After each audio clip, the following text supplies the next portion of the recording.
రైట్కి వెళ్దాం. లెఫ్ట్కి వెళ్ళాలి కదా. ఆహా, ఇటు ట్రాఫిక్ ఎక్కువ ఉంది. ఓకే, రైట్కి వెళ్దాం.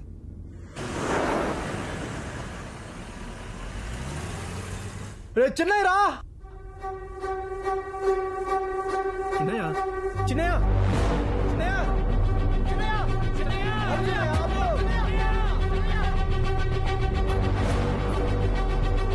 అవి నాకు చిన్న పనుంది, నువ్వు డ్రైవ్ చేసుకుని వెళ్ళిపోతావా? చూసుకుని వచ్చేస్తాను. ఇలా సడన్ ప్రోగ్రామ్స్ పెట్టకు Raghava. I don't like all this. ఈ ఒక్కసారి కవి ప్లీజ్. సరే వెళ్ళు. ఒక నిమిషం.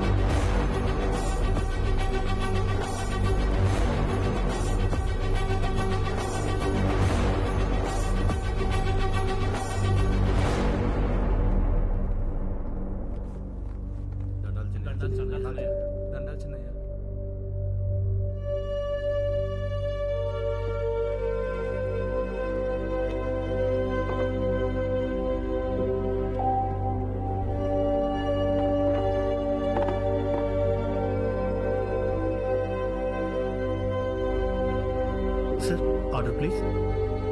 వాళ్ళకి అర్థం కాదు, నాకు ఓపిక లేదు. నువ్వేదో తీసుకురా బ్రదర్. Okay sir. నువ్వు భయపడి ఆడుకో ఉరికినావని ఊర్లో అనుకుంటాడారాపా. అట్నే అనుకోని కొండను చూసి కుక్క మురిగితే కొండకు సేటా? తగ్గితే తప్పేమిరా? బసిరెడ్డి కొడుకు బాలిరెడ్డి, నువ్వు గాన కనపడితే సంపుతాను ఎచ్చులు పోతాడు సినాయ. రెడ్డి, పైకి మనం ఏం చెప్తాము అది మనం కాదు. Sorry sir.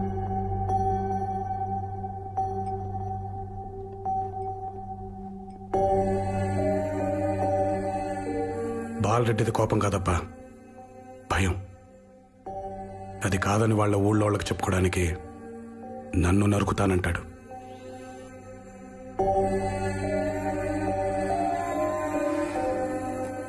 ప్రేమకైనా పగకైనా మొహం కావాలి రామరెడ్డి.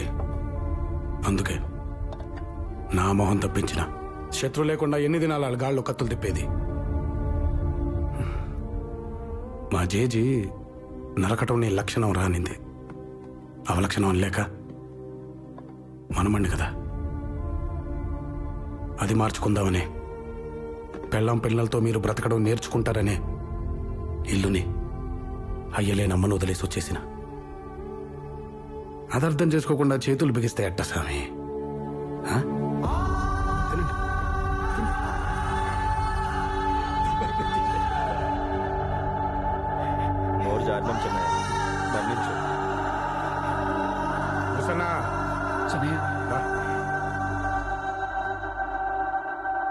Sorry brother.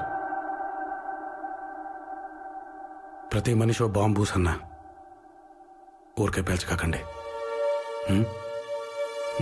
లే, ఎక్కడంతగా నచ్చినట్లేదు, దారి లేదని తినిపోండి.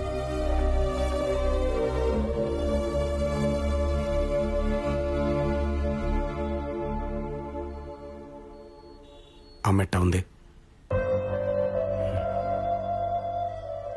ముసలిది బాగానే ఉంటుందిలే, మొండి ప్రాణం. ఓ ఉసనా అయ్యా, రోడ్డు జాగిలంగా ఉందని 100-200 కొట్టకాకు. 50-20 బాబు. అట్నా చిన్నయ్య. అలాంటి బలమైనడు పక్కనుంటే బతుకు మీద నమ్మకం వస్తుంది సార్. ఎంత బలమైనడైనా ఏదో టైంలో చిన్న పొరపాటు చేస్తాడు సుదర్శన్ గారు. రాఘవరెడ్డి కూడా అలాంటి పొరపాటే చేశాడు. మా నాకు స్కూల్ మ్యాగజైన్ కోసం ఒక మంచి కథ కావాలి. కథలు నా దగ్గర ఎక్కడుంటాయిరా? ప్లీజ్.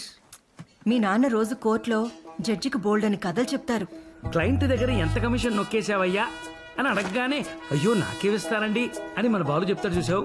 అవి కథలంటే. ఆదివారం నాడు కాలేజ్ ఏంటి అని మీ నాన్నగారు అడగగానే ప్రైవేట్ క్లాస్ కదా డాడీ అని మొదలెట్టి అందుకే కంపల్సరీ వెళ్ళాలి అని పూర్తి చేస్తుంది. ఆ మధ్యలో ఉండేది అద్భుతమైన కథ. అది మాలాంటి వాళ్ళు కాదు, వెళ్ళి మీ రెండో ఒక అడుగు ఎరగదీస్తే. నేను పార్టీకి వెళ్ళాలి, ఒకసారి నీ డ్రెస్ ఇస్తావా అని అడిగితే అర్రే ఎక్కడ పెట్టానో మర్చిపోయానే అని అక్క చెప్తుంది, చూసావా? అవిరా గ్రేట్ స్టోరీస్ అంటే. వెళ్ళిదాన్ని అడుగుపో. కథలంటే బాగా ఖాళీగా ఉన్నోళ్ళు చెప్తారా? మన ఇంట్లో అంతా గోళ్ళు గిల్లుకుంటూ కూర్చున్న వాళ్ళెవరున్నారు? రాఘవా, మా తమ్ముడికి స్కూల్ మ్యాగజైన్ కోసం కథ కావాలంట, చెప్తావా? నేనా? ప్లీజ్. ఒక క్యూట్ ఫ్యామిలీ, అమ్మ, నాన్న, అక్క, చెల్లి. ఈ అక్క ఒక అబ్బాయిని లవ్ చేసింది, కానీ ఆ అబ్బాయికి చెల్లికి కెమిస్ట్రీ కుదిరేసింది. ఇప్పుడు ఈ చెల్లెలు ఇంకో వేరే ఎవరితోనో ఫిజికల్ గా ఇన్వాల్వ్ అయిపోయింది. రాఘవ, కెమిస్ట్రీ ఫిజిక్స్ లేకుండా కథ చెప్పలేవా? ఏదైనా కథ చెప్తే మనదే ఉండాలి.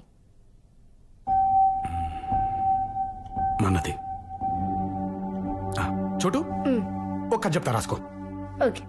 ఈ కథ పేరు మొండి కత్తి. అనగనగా కోసల అనే రాజ్యం ఉండేది. ఆ రాజ్యానికి నాగార్జునుడు రాజు. పక్కనే ఇంకో రాజ్యం ఉంది. ఆ రాజ్యం పేరు పాంచాల దేశం. ఆ రాజ్యానికి బసిరెడ్డి, బసవేశ్వరుడు అనేవాడు రాజుగా ఉండేవాడు. ఈ రెండు రాజ్యాలకి గత 30 సంవత్సరాలుగా ఒక సుదీర్ఘమైన యుద్ధం జరుగుతోంది. నాగార్జునుడు గురుకులం పూర్తి చేసుకుని తిరిగి వస్తున్న అతని కొడుకు రాఘవుడిపై రెండు రాజ్యాలకి మధ్యలో ఉన్న తపతీ నది వంతెన దగ్గర పాంచాల దేశపు సైనికులు దాడి చేశారు. ఆ దాడిలో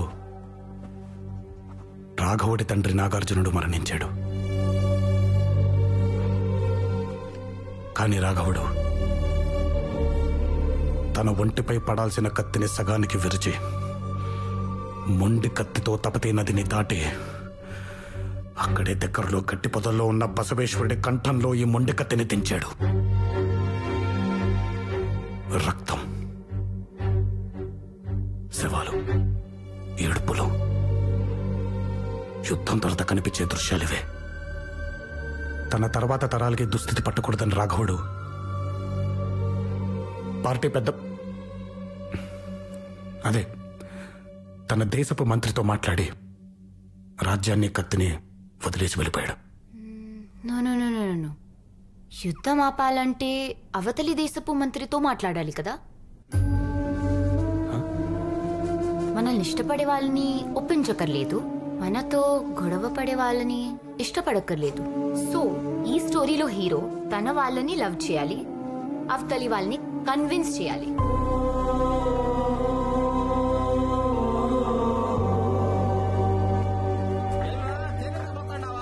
చెక్ పోస్ట్ కాడ కాబెట్టుకుని ఉన్నారు పోలీసు వాళ్ళు. నేనేమన్నా అంత లేసుగా సిక్తానా?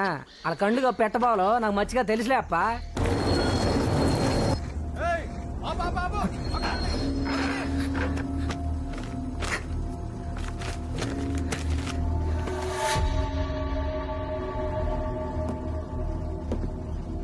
యానిచ్చిరా బుక్కరే సముద్రం ఏముండదు నీ కాడ? జనకంకులు సారా?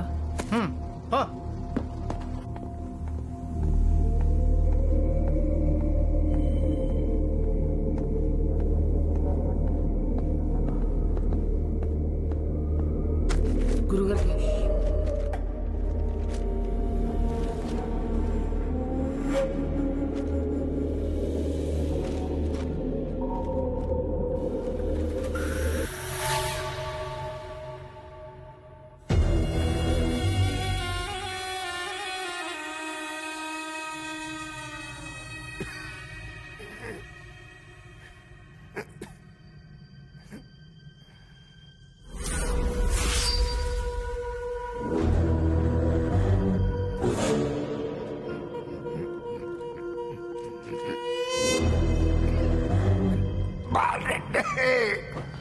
అయ్యా అయ్యా బాలరెడ్డి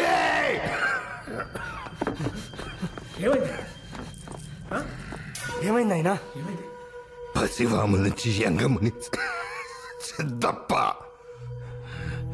గోవల్చెరు నుంచి సోబు లాలప్ప, పూర్మల నుంచి సీనయ్య జక్కయ్య, పాండవ నుంచి హుసేన్ పీరావు గౌస్పాషా రావాలా. వీళ్ళంతా ఏంటికి నాయనా? నారప్పరెడ్డి కొడుకు గొంతు కొయ్యాలా. యాడుండాడు నాయనా? ఈడు కావాలా? వీడికి మనకు తెలుసు. వానికి చెప్పిన నారపరిటి కొడుకు ఆడ తెలుసు. అసోడికి ఇంతమంది ఏంటికి నాయనా? వీడిని పట్టుకోగానే వాడు బయటపడతాడు బాలరెడ్డి. ఏం మనం చాలమా? ఆ రోజు 50 మంది ఉన్నాం. చాలామా? వాడు కత్తి చీరని ఒళ్ళు లేదు, నెచ్చినోడిని మనిషి లేడు. ఆ బుద్ధివాడిని చూస్తా అంటే సాగు సొక్క లేకుండా తిరగన్నట్టు బాలరంటే. అందుకే తరికిలేరు కాడ వాడి ఉమారం చూడనాళ్ళు కావాలా. వాడిని గుర్తుపట్టడానికి ఓపడం, మట్టు పెట్టడానికి వాళ్ళు కావాలా.